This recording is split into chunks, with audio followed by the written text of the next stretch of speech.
Today's commencement speaker, Dr. Anthony Ebel, is a pediatric and wellness certified chiropractor who specializes in neurodevelopmental disorders such as autism, ADHD, sensory integration disorder, seizures, and other special needs cases, as well as general pediatric, pregnancy, and family wellness care. A 2007 graduate of Palmer's Davenport campus, Dr. Ebel owns a large family practice in Crystal Lake, Illinois. He travels throughout the country speaking and teaching other doctors about his work in pediatrics and spectrum disorders. Dr. Ebel's lecture and seminar series on this topic, The Perfect Storm, The Path to Autism, ADHD, and More, is a highly sought after and well-attended program. He also developed a series of subluxation and wellness-based educational materials for chiropractors designed to make the science, art, and philosophy of chiropractic easily understood and communicated. He and his wife, Christina, have 3 children, including their little boy, Oliver, who himself went through the perfect storm. He spent 6 weeks in the NICU with a grave prognosis of seizures and severe delays, only to come through with no seizures or developmental delays thanks to early application of chiropractic, neurointegrative therapy, and brain plasticity work. Please join me in welcoming Dr. Anthony Ebel to our commencement stage.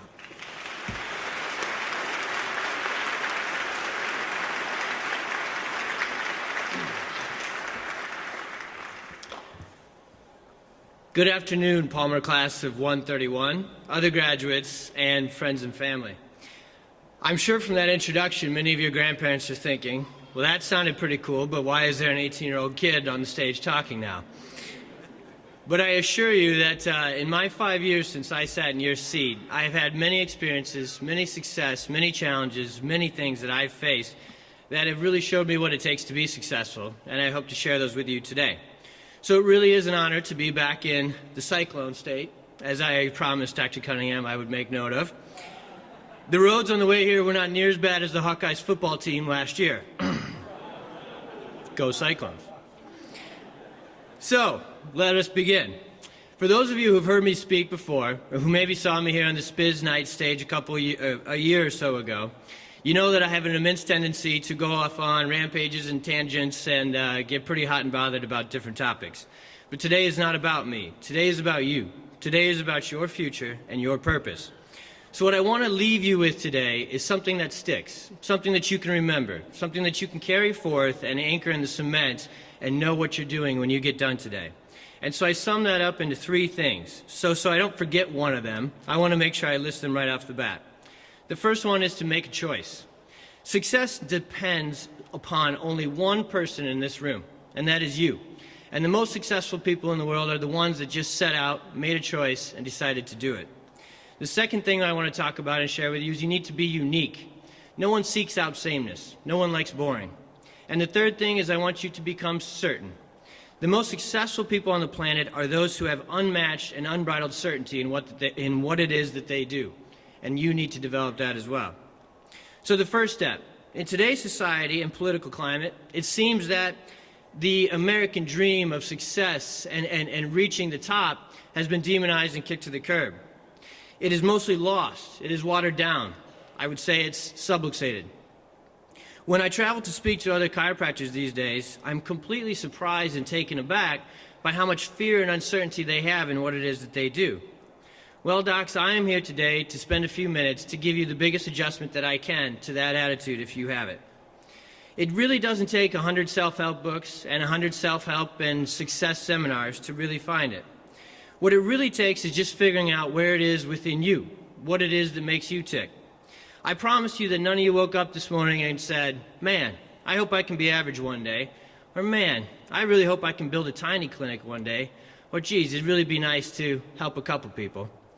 I know that when you woke up today, you have somewhere deep burning inside of you the idea that, geez, I would love to build a huge clinic one day. I would love to serve thousands of kids one day.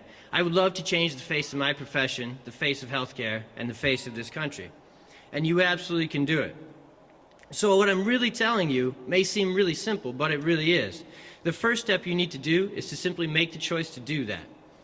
So I know that as you finish today, and as you sit here, that you do have a lot of fear and uncertainty. That's okay. Fear motivates in the short term, but a plan motivates in the long term. Long ago, when I was sitting in these seats, and when we would have the days and the speakers and the all-school assemblies, I made one very important choice that I think you should take as you leave here today, too. I made the choice to surround myself with only successful people. When I was at Palmer, I did not hang out with a group of students who was more interested in getting by, who was more interested in partying and bowling league than they were in success and developing their skills. And instead, every single time there was a speaker here, I simply stalked them. I got their business card, I found out where they were, I went to their website, I emailed them, I shadowed them, I called them. The thing is that I found from hanging out with these other chiropractors is that everything they saw was the same thing that other people saw. But instead, most everyone looked at that thing or that practice or that purpose and said, man, that'd be nice, I wish I had that. Instead, these chiropractors simply said, I'm going to go out and do whatever it takes to make that happen for me, my family, and my community. So doctors, if you want to be successful, hang out only with those who are. When you get to the town that you're going to take over, go to the biggest clinic that's there. Go to the most successful practice that's there. Ask them if you can be a fly on the wall. Ask them if you can see how they do things.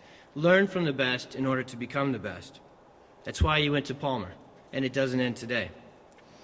The second thing I want to leave you with today is that I'd greatly encourage each and every one of you to seek out something that will absolutely make you unique, make you stand out. Right now, today, there's a huge shift occurring in healthcare. People left and right are waking up and realizing that the traditional system of what we call healthcare has nothing to do with healthcare. It is sickness and disease. And people are sick and tired of being sick and tired. The traditional medicine ship is one that has already hit the iceberg, has a huge gaping hole in it, and yet people are sitting on the deck drinking Mai Tais and saying everything's all right. Well, it's not. And the thing is, there's one solution. There's one change that can occur for the people who are suffering, for the people who are in need. And it's not more of that sinking ship. It's for what we offer as chiropractors. It's for what we offer with our philosophy and with our care. And the other thing I want to share with you quite briefly actually really jumped into my mind this morning as I arrived early and was walking around this incredible campus and seeing all the amazing quotations and things on the wall that I promise you as you went through from class to class and day to day and test to test probably has gone right through you. So I would encourage you, just as a quick sidebar, I promise no tangents, I lied.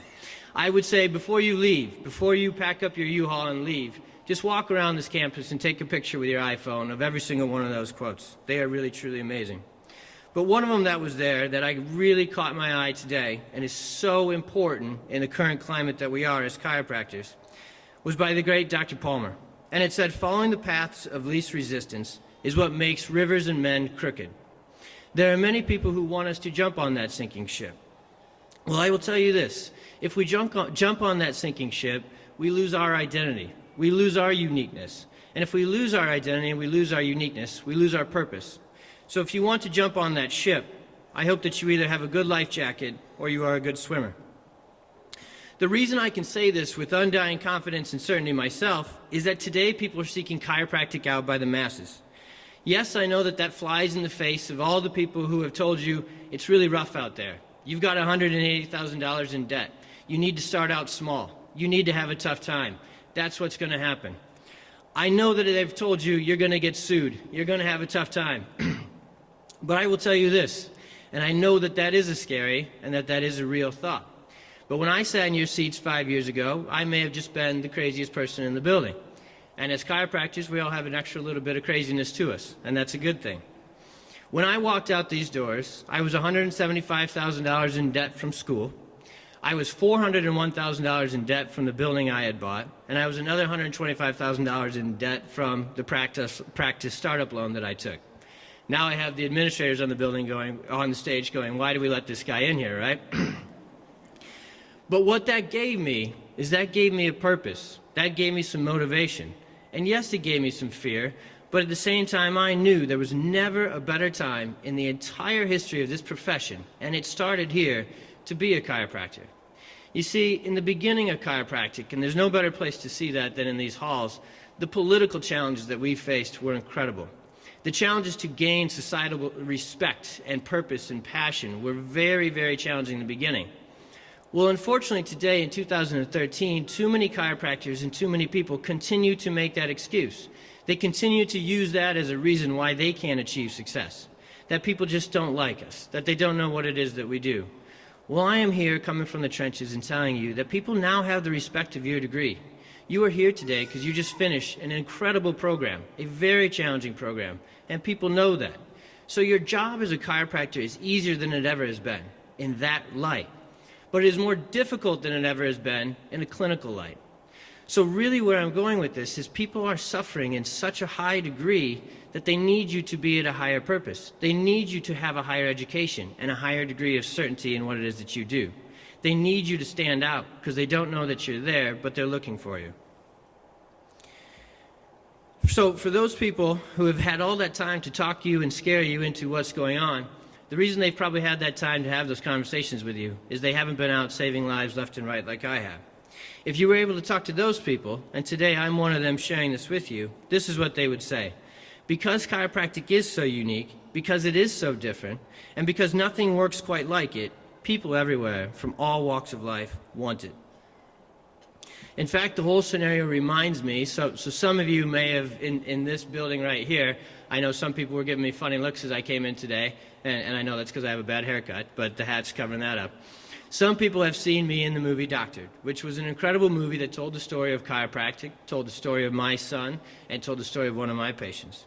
But what I want to share with you today is at a screening of that movie, the producer, Jeff Hayes, shared this parable that I thought is very, very, very telling for the purpose you're on today. He said, when the Coast Guard arrives upon a ship that is sinking, and there's people in the water that are drowning, who is it that they save first? Now, most people's default answer goes to women and children and the elderly. They save those who are swimming towards them. What I mean by that is when you get out of here, you can't save the world. I know you want to, I want you to, but you can save so many incredible people, so many incredible families, so many incredible kids that need your care. And if we do this together, and we join together, and we change the face of healthcare, and we change the face of this profession, then maybe that huge dream can actually be realized. So the last thing I want to share with you guys today is a quote by another great mentor of mine, Dr. John DeMartini. And that says, "He with the most certainty wins." What I mean by that is today, doctors, is by far the end of your education. I know that is the very last thing you want me to tell you as you just finished up boards and finals and all the other last checkout things you had to do. The truth is, the easiest part is over. The hard part is just beginning.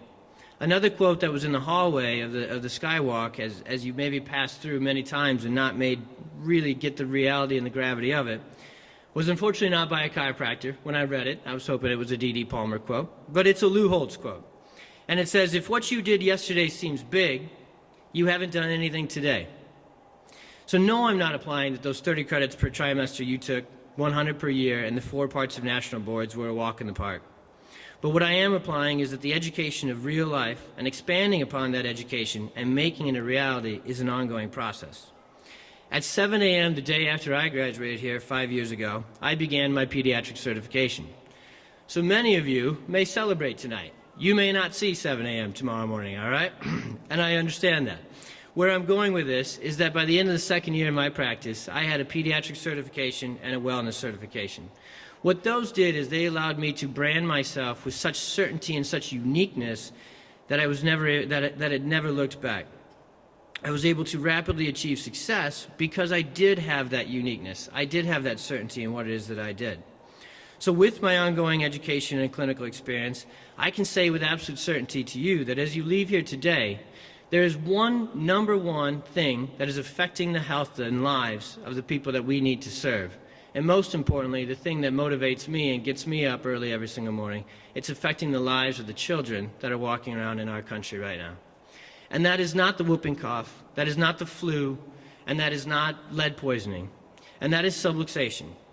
And so what I'm really getting at today is that to develop the type of certainty I'm talking about means an ongoing dedication. It means an ongoing learning process, an ongoing desire to become the absolute best at what you do. You must remember as you leave today, chiropractors, that the practice of chiropractic includes the science, art, and philosophy of chiropractic. Each is completely dependent upon the other. Over the last 3 to 4 years, I'm sure you have gotten into many arguments about what technique is better. Gonstead versus diversified, Pettibon versus motion palpation. instrument versus hands-on. You have spent the last 3 to 4 years staying up late at night trying to set C7 in the chair and L5 inside posture. Well, doctors, you went to Palmer. I will tell you this, you have some of the most greatest instructors out there teaching you technique, and you can deliver the goods. Dr. B.J. Palmer used to say, if you just hit them with a snow shovel, they'll get better. It is amazing when I travel and go to other seminars and get adjusted by other chiropractors who are non-Palmer graduates. The first thought in my head goes, people pay you for that? So where I'm going with this is, when was the last time that you stayed up late into the night discussing and debating the science behind the subluxation? How intimately and deeply do you know what the vertebral subluxation complex does to the development of a child? When was the last time you went to a philosophy seminar, or drove and stayed up late at night listening to a philosophy CD or a philosophy DVD? The reason I bring that up is because when you develop that certainty in all 3 layers of what it is that we do, then you develop the ability to communicate it. Then you develop the unbridled and undying passion to get out and tell your world about it. You must be that certain about it for people to latch on to your certainty. Because what people are getting from you, what people come to you for, is certainty. Patients and parents arrive in my clinic every single day with 3-ring binders that are 5 inches, 7 inches, 9 inches thick. They come from Mayo Clinic, they come from Children's, they come from Lutheran General, and they come with diagnoses for their child that are so long they don't even fit in that binder. And the parents feel that for some reason, and it's because they've been tricked and cajoled by non-certainty, they feel that the more diagnoses, the more labels, the more test results they have for their child, the more good that's going to do. But the number one thing they're missing for their child is certainty. The number one thing no one's given them yet is an answer, a solution. You are that answer. You are that solution where people are lost. You are the Coast Guard when people are swimming in the water. So I urge you badly to remember today that your education is not over. You must never stop working to develop that certainty and to develop your communication skills. Doctors, each of you sitting in those seats wants success. I know you do. I know it's deep within you today. More so than any other day of your life, that is the first thing on your brain. You are filled with a purpose and a passion. Yes, you are nervous, and yes, you may have some uncertainty. But when you leave those doors today, it is no longer up to the administrators of this college. It is no longer up to your professors, your parents, or anyone else. It is solely upon you to act upon that passion and purpose. It is up to you to make a firm and unshakable decision to be successful. It is up to you to find and develop exactly what it is that will make you unique, make you stand out. Another phenomenal Dr. DeMartini quote that I encourage you to remember is, if you're not on fire, no one comes around to watch you burn. And lastly, it is up to you to become so certain, so confident about your mission that no one will ever stop you. Welcome to the greatest profession on earth, doctors. Outside of these doors, people everywhere are swimming towards us. So welcome to the team. Congratulations. Get up early and get to work. Thank you.